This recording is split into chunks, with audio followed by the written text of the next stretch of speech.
Those figures are inaccurate. It's misinformation. This new government is hard at work to improve our immigration system. So I got those numbers from the minister's website. I went on the website and I read them.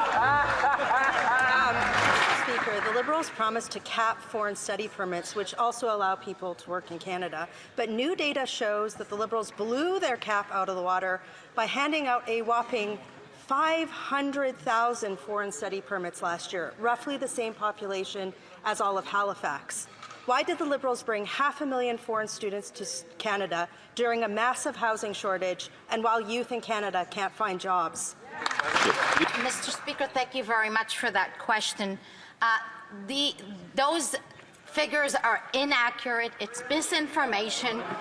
This new government is hard at work to improve our immigration system, and the introduction of Bill C-2 Tuesday was an example of that. We are taking significant steps to preserve the integrity of our system while also upholding our humanitarian commitments, because we understand a well-managed immigration system is essential to a safer, stronger Canada.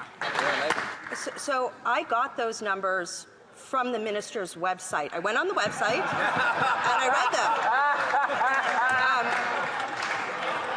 So in the middle of a housing crisis, she brought 500,000 people to Canada. These people compete with Canadians for jobs, require housing and health care. If her department's numbers aren't the real numbers, what are the real numbers? Mr. Speaker, let me give the opposite member a lesson on immigration and on numbers and on permits of visa. There's many applications and many individuals. We recognize that to balance our immigration and to have a good country, we need temporary and we need permanent residents.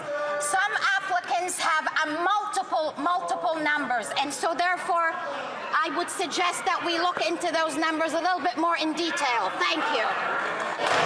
Mr. Speaker, despite the Liberals promising Canadians that they're capping immigration, here are the facts. They added over 500,000 more international students. They approved nearly 180,000 more temporary foreign workers. And now we have millions in our country with expired or expiring visas and no plan on how they'll leave. Their mismanagement has put pressure on housing, on healthcare, and jobs. So after missing their own targets to lower immigration and losing control of the system, why should Canadians believe them anymore? Yeah, that's right. Mr. Speaker, international students are vital to Canada. Just go ask any of our provinces and any of our institutions.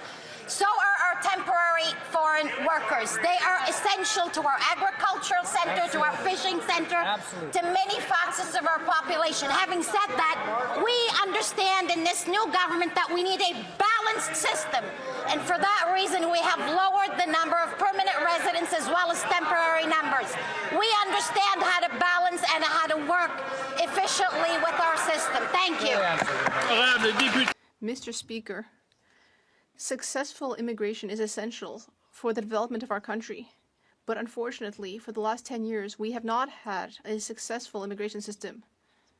Instead, we've had an irresponsible system. And the real victims are immigrants themselves. For example, we can see that 5 million immigrants are currently dealing with expired visas. How is the government going to ensure that everything works out for them and for the country? Thank you, Mr. Speaker. On this side of the House, we understand very well that immigration is essential for the growth of our economy and in order to strengthen our communities. Canadians want a solid, sustainable immigration system that would enable Canada and everyone who comes here to succeed. And on this side of the House, we are working hard to improve the system and make Canada stronger. Mr. Speaker, I'd like to congratulate the Minister on her French, but that's where my congratulations end. The situation we're facing right now, they are the architects of the problems in our immigration system. They have been the architects of this system for 10 years, and even the King said in the throne speech that we need to bring balance back to the system. Now, when we said that 6 months ago, everyone called us intolerant. As we speak, our housing, education, and health systems cannot meet our current immigration needs. Why did the Liberal government let this human tragedy persist?